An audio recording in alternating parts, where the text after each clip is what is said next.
उत्तर प्रदेश माध्यमिक शिक्षक संघ के द्वारा जो टीचर है उनके द्वारा आज बाइक रैली निकाली गई। देखिए पीछे तस्वीर देखिए, उत्तर प्रदेश माध्यमिक शिक्षक संघ के पदाधिकारियों और साथ ही और पूर्व जो एमएलसी है जगबीर किशोर जैन जी, उनके सारथ्य में निकाली गई है। हाथ में पैम्पलेट लेकर, यानी कि पुरानी पेंशन बहाली, निःशुल्क चिकित्सा प्रदान की जाए, यानी कि तमाम अपनी मांगों को लेकर आइए पूरे शहर का भ्रमण करते हुए, यानी कि रामलीला ग्राउंड से ये बाइक रैली स्टार्ट की थी और पीछे कलेक्ट्रेट के पास ये लोग आ गए हैं और अब ज्ञापन देंगे। हमारे साथ में बातचीत करने के लिए पूर्व एमएलसी जगबीर किशोर जैन जी मौजूद है। सर, पुरानी शिक्षक पेंशन बहाली की मांग आप लगातार उठाते जा रहे हैं, और क्या क्या मांग है और आज बाइक रैली, क्या कहेंगे इसको लेके, क्या मोटिव क्या है? हमारा दूसरा चरण है। इससे पहले हम 25 जुलाई को पूरे प्रदेश में जिला विद्यालय कार्यालयों पर धरना और प्रदर्शन दे चुके हैं। सरकार ने मांगों की सुनवाई नहीं करी, मांगों पर कोई गौर नहीं किया, इसलिए आज पूरे प्रदेश में प्राथमिक और माध्यमिक शिक्षक संघ मिलकर के स्कूटर और मोटरसाइकिल रैली निकाल रहे हैं। हमारी सरकार से मांग है कि हमारी 23 सूत्री जो मांग पत्र है उन मांगों को पूरा किया जाए। अगर मांगें पूरी नहीं होती हैं तो फिर अगला कदम लखनऊ की सड़कों पर विशाल धरना प्रदर्शन होगा। मुख्यमंत्री आवास को हम कूच करेंगे। अगर जेल सरकार भेजेगी तो जेल जाएंगे, लाठी चलाएगी तो लाठी खाएंगे, लेकिन सरकार हम जब तक चुप नहीं बैठेंगे जब तक हमारी मांगे पूरी नहीं हो जाए। मेन मांगे एमएलसी साहब कौन कौन सी? हमारी पुरानी मांग, पुरानी पेंशन बहाल करो, प्रमुख मांग है। और उसके बाद में निःशुल्क चिकित्सा सुविधा प्रदान की जाए। जो वित्तविहीन विद्यालय के शिक्षक हैं उनको समान कार्य के लिए समान वेतन दिया जाए। सरकार जो चाहे जब ऐसे आदेश, तुगलकी आदेश निकाल देती है, जैसे अब ये आदेश निकाल दिया कि प्राथमिक शिक्षकों को बायोमेट्रिक अवकाश प्रदान किया जाएगा, उसको 2 महीने के लिए स्थगित कर दिया है। हमारी मांग है कि हमेशा हमेशा के लिए इसको समाप्त किया जाए। मैंने देखा था पिछले चुनाव में थे तब से आपकी मांगे लगातार पुरानी पेंशन बहाली को, क्योंकि मैंने आपकी कवरेज बहुत कवरेज की है। सरकार की हठधर्मता है। सरकार कह रही है वित्तीय संसाधन नहीं है। हमारा कहना है वित्तीय संसाधन की जरूरत नहीं है। हमारा जो जीपीएफ कटता है वो 30 साल तक जमा रहेगा जब तक टीचर रिटायर नहीं हो जाता है। उसकी जो ब्याज होगी उससे हमारी पेंशन दी जा सकती है। लेकिन सरकार को पूंजीपतियों के हाथ में है। पूंजीवादी व्यवस्था के लोग जो हैं हमारी पेंशन को पूरी नहीं होने देते, होने दे रहे। हमको भी कुर्बानी करेंगे, लेकिन पुरानी पेंशन मांगवा करेंगे। अभी लोकसभा का चुनाव हुआ, रिजल्ट आपने देखा, पुराने राजनीतिक हैं आप। 27 का चुनाव होगा, उसमें भी रिजल्ट आप देखिए। चुनाव भी उससे पहले 10 सीटों चुनाव में भी हम अपना पूरा दमखम दिखाएंगे।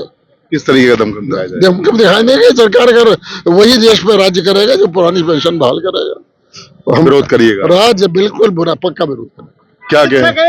क्या कहेंगे आप बड़ा प्रोटेस्ट कर रहे हैं, बाइक रैली में निकाला, क्या क्या मांगे रखी है? हमारी जो प्रमुख मांगे हैं वो पुरानी पेंशन की है, और उसके बाद में चिकित्सा से संबंधित है। हमारे शिक्षकों की ट्रांसफर नीति है। हमारे बेसिक शिक्षकों की जो बायोमेट्रिक अटेंडेंस है उसको खत्म करने की बात है। इन सारी मांगों को लेकर हम लगातार सरकार से मांग करते चले आ रहे हैं, लेकिन सरकार उसके बावजूद भी नहीं सुन रही है। लेकिन हमारा अगला चरण जो होगा वो लखनऊ में होगा, और लखनऊ की सड़कों पर हम अपना प्राथमिक और माध्यमिक शिक्षक संघ मिलकर बड़ा धरना प्रदर्शन करेंगे और सरकार को मजबूर कर देंगे कि उसको हमारी मांगे माननी पड़ेंगी। नहीं माने तो जायज मांगे हैं, और यदि सरकार नहीं मानेगी तो उन्होंने लोकसभा का चुनाव देख लिया, अगला ये जो उपचुनाव आ रहा है 27 का फिर चुनाव आ रहा है, शिक्षक विरोध करेगा, सरकार को उसका खामियाजा उठाना पड़ेगा। अभी एमएलसी साहब कह रहे थे वही देश पर राज चलेगा जो पुरानी पेंशन बहाल। जी हाँ, जो पुरानी पेंशन बहाल करेगा वही देश पर राज करेगा, यही सिद्धांत है। और ये टीचरों का एक मत है। टीचर जो है पूरी तरह से तैयार है कि यदि वो पुरानी पेंशन बहाल नहीं करेंगे तो इस सरकार को भी अपना घर का रास्ता दिखा देंगे। देखिए, एक कहावत है कि गुरु का दर्जा सबसे पहले दिया जाता है। आज तमाम गुरु, क्योंकि गुरुओं की वजह से हम यहाँ पर हैं, तमाम गुरु आज बाइक रैली निकाल रहे हैं, और इस उम्र में बाइक रैली निकलनी है तो एक अपने आप में क्या कहेंगे, व्यवस्था को लेकर क्या कहेंगे? बिल्कुल, सरकार संवेदनशील नहीं है शिक्षकों के प्रति। अगर संवेदनशील होती तो जो 24 साल तक विधान परिषद में अपनी आवाज उठाने वाले हम सभी शिक्षकों के मसीहा श्री जैन साहब इस तरह पैदल चलकर नहीं आ रहे होते बाइक रैली निकालने में। लेकिन इसका हमें कोई भी अफसोस नहीं है। हम पूरे दमखम से, चाहे प्राथमिक शिक्षक संघ हो चाहे हमारे माध्यमिक शिक्षक संघ हो, मिलकर के अपनी आवाज को उठाएंगे और पूरी तरह से संघर्ष करेंगे जब तक पुरानी पेंशन बहाल नहीं की जाती, या अन्य और जो भी मांगे हैं अभी हमारे जो प्राथमिक शिक्षक संघ के प्रदेश के अध्यक्ष हैं आदरणीय डॉक्टर दिनेश चंद शर्मा जी, उन्होंने भी मुख्य सचिव से वार्ता हुई थी। हमारी ऑनलाइन जो अटेंडेंस पर संघर्ष हुआ था, आपने देखा पूरे उत्तर प्रदेश में 6,09,000 शिक्षकों में से 6,07,000 शिक्षकों ने कोई ऑनलाइन अटेंडेंस नहीं दी और पूरा विरोध किया। वो आदेश स्थगित कर दिया है। हम सरकार से मांग करेंगे कि जो हमारी और भी जैसे हाफ डे लीव की सुविधा है, EL है, और भी जितनी भी है जो इस मांग पत्र में है, उन सभी को पूरा करें और शिक्षकों के प्रति हमदर्दी दिखाएं। ये इसके नाम लेटर ज्ञापन देने की तैयारी? ये हमारा DM साहब के द्वारा माननीय मुख्यमंत्री जी को ज्ञापन जा रहा है, DM साहब के थ्रू। अभी देखा कि पुरानी पेंशन बहाली की मांग आपकी बहुत दिनों से जा रही है। हमने देखा कि जो आप लोगों के जो वोट रहते हैं वो बैलेट पेपर से जाते हैं। बैलेट पेपर में विपक्ष का वोट ज्यादा निकलता है, कारण क्या रहता है? देखिए, ऐसी बात नहीं है कि विपक्ष का उधर सरकार का वोट ज्यादा निकलता हो, ऐसी बात नहीं है। अब के जो इस बार हुआ है, आपने शायद देखा नहीं, इस बार स्थितियां भिन्न थी। जो लोकसभा का चुनाव हुआ है, ऐसी बात नहीं। पूरा किस तरह की स्थितियां थी, क्लियर बताइए। नहीं, स्थितियां बिल्कुल अपोजिट थी, तभी तो आप परिणाम देख रहे हैं लोकसभा के। जो उत्तर प्रदेश में जो परिणाम आए तो आपने देखा, अगर स्थितियां विपरीत न होती सरकार की तो परिणाम ऐसे क्यों आते हैं? उपचुनाव भी है 10 सीटों पर उत्तर प्रदेश। बिल्कुल, उसमें भी अभी देखो, जब तक उन्होंने हमें आश्वासन दिया है उत्तर प्रदेश सरकार की तरफ से, हमारे जो मुख्य सचिव हैं उन्होंने आश्वासन दिया है कि शिक्षकों की मांगों को निश्चित रूप से पूरा किया जाएगा, तब तक हम इंतजार कर रहे हैं। नहीं, उसके बाद में हमारा प्रदेशीय नेतृत्व जो निर्देश देगा, जो निर्णय लेगा, हम आगे की लड़ाई लड़ेंगे। नारा भी लग रहा है कि जो पुरानी पेंशन बहाल करेगा वही देश पर राज करेगा। बिल्कुल बिल्कुल, ये तो पहले से ही लग रहा है। देखिए, आप देखिए कि जो स्वतंत्रता संग्राम शुरू हुआ था वो 1857 से शुरू हुआ था और उसको 1947 में जाके हमारा देश आजाद हुआ। तो ऐसी बात नहीं है कि अगर जिस लड़ाई को हम ईमानदारी के साथ लड़ रहे हैं और जो वास्तविक लड़ाई है पुरानी पेंशन की, वो निश्चित रूप से हम लड़ते रहेंगे जब तक पुरानी पेंशन बहाल नहीं हो जाए। बहाल नहीं होती तो क्या उपचुनाव में खाते जाना? जैसे लोकसभा चुनाव हमने देखा, बिल्कुल, ये भी तमाम दावा कर रही थी हम इतनी सीट जीतेंगे। क्या करेगा शिक्षक लोग, क्या करिएगा? क्योंकि एक शिक्षक, मेरे को लगता है कि एक शिक्षक अपनी क्लास में अगर पढ़ाता है तो कम से कम 100 छात्रों को पढ़ाता है। कम वो तो बालिक हो जाते हैं और वो वोट डालने का कह रहे, तो क्या करिएगा चुनाव में, क्या तरीके का रहेगा? देखिए, इस संबंध में हमारा जो प्रदेश नेतृत्व जो निर्णय लेगा, हम जिला इकाई हैं और जिला इकाई हमारा प्रदेश नेतृत्व बड़ा सोच समझ के जो निर्णय लेगा, जो हमें आदेश करेगा उस समय, उसका हम पूरी तरह पालन करेंगे। देखिए, तमाम शिक्षक लोग हैं जो आज बाइक रैली निकाल कर तमाम प्रोटेस्ट करने आए। देखिए पीछे की अगर तस्वीर में और आपको दिखाऊं कि बड़ा बैनर लेके, यानी कि देखिए पुरानी पेंशन बहाली को लेके शिक्षक जो है लगातार प्रोटेस्ट करते हुए आए हैं और आज कलेक्ट्रेट में आए हैं।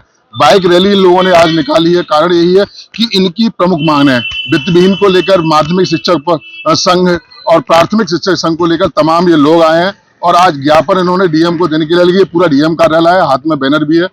तो ये लोग अब अपनी मांगों को लेकर अब सड़क पर उतर चुके हैं। हालांकि इनका कहना है कि अगर सरकार ने हमारी बात अगर नहीं मानी तो निश्चित रूप से एक बड़ा आंदोलन होगा और कहीं ना कहीं इन लोगों का साफ तौर से नारा भी लगता हुआ साफ तौर से नजर आ रहा है कि जो पुरानी पेंशन बहाल करेगा वही देश पर राज करेगा। देखिए तमाम जो शिक्षक हैं हाथ में बैनर और तख्ती लिए होकर लगातार प्रोटेस्ट। और भी हमारे लोग दादा क्या कहेंगे, किस तरीके की मांगे हैं?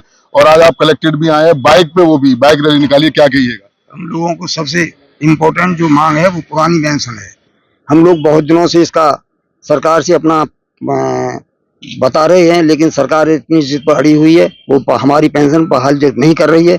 जो भी हमारे शिक्षक साथी या अन्य सरकारी कर्मचारी हैं, सभी जो 2005 के हैं, उनको पेंशन नहीं दे रही है। सरकार अपने शिक्षा विरोधी है। और दूसरी मांग है हमारी, निःशुल्क चिकित्सा सुविधा मिलनी चाहिए। सभी को निःशुल्क चिकित्सा सुविधा मिलती है, कैशलेस, हमको भी मिलनी चाहिए। इसके अलावा हमारे जितने वित्तविहीन स्कूल हैं उनमें सभी शिक्षक हैं केवल एक तरह से आप ये मानिए मजदूर की तरह कार्य कर रहे हैं, उनको कोई वेतनमान नहीं मिल रहा है। हमारी मांग है कि उनको भी पूर्ण शिक्षक का दर्जा दिया जाए तथा जो भी हम लोगों को जो वेतनमान है वो उनको भी दिए जाए।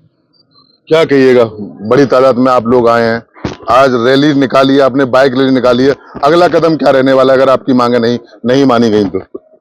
अगर हमारी मांगे नहीं मानी जाती हैं तो हमारा अगला कदम लखनऊ धरना प्रदर्शन होगा और हम अपनी पूरी ताकत के दमखम के साथ लखनऊ धरना प्रदर्शन करेंगे और मुख्यमंत्री आवास की ओर कूच करेंगे। क्या करिएगा, अगला कदम आपका क्या रहने वाला है, क्या कहेंगे? युवा भी हैं आप।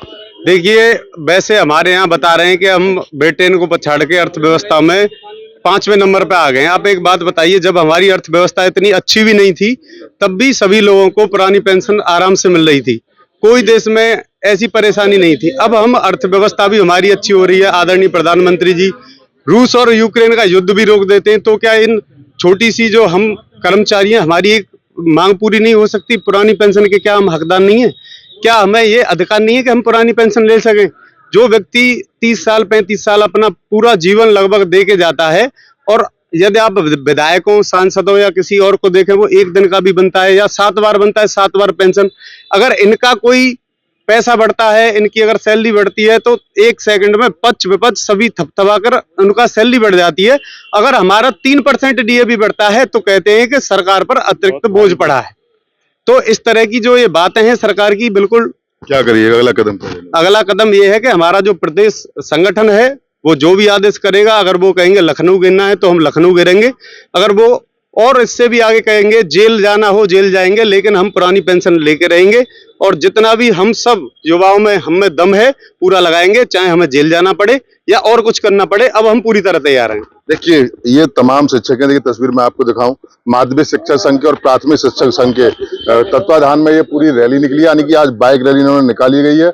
सब जो टीचर्स हैं इनके हाथ में तख्ती लगी हुई है, यानी कि स्कूल में पढ़ाने के बाद तब ये लोगों ने प्रोटेस्ट किया, यानी कि अपना काम भी कर रहे हैं और साथ ही साथ में ये मांग उठा रहे हैं कि पुरानी पेंशन बहाल की जाए, निःशुल्क चिकित्सा प्रदान किया जाता है। अब देखने वाली बात होगी कि इन लोगों के द्वारा लगातार मुख्यमंत्री के नाम ज्ञापन दिया जा रहा है, कलेक्ट्रेट में ये लोग मौजूद हैं और हालांकि साफ तौर से इन्होंने एक नारा दिया है कि जो पुरानी पेंशन बहाल करेगा वही देश पर राज करेगा, यानी कि लोकसभा 2024 को इंडिकेट किया। साथ ही साथ ये भी कहा है कि अगर पुरानी पेंशन बहाल नहीं हुई तो 2027 चुनाव से पहले जो उपचुनाव होने उसमें भारतीय जनता पार्टी यानी मौजूदा सरकार को एक बड़ा सामना करना पड़ता है, क्योंकि ये लोग उसका विरोध करेंगे। अब देखने वाली बात ये होगी कि पुरानी पेंशन बहाली की मांग लगातार शिक्षक के द्वारा लगातार होगी, आखिर कब बहाल होगी ये तो सिर्फ आने वाला वक्त बताएगा। वैसे होगी नवाब के साथ मोहित गुप्ता, TV9 अलीगढ़।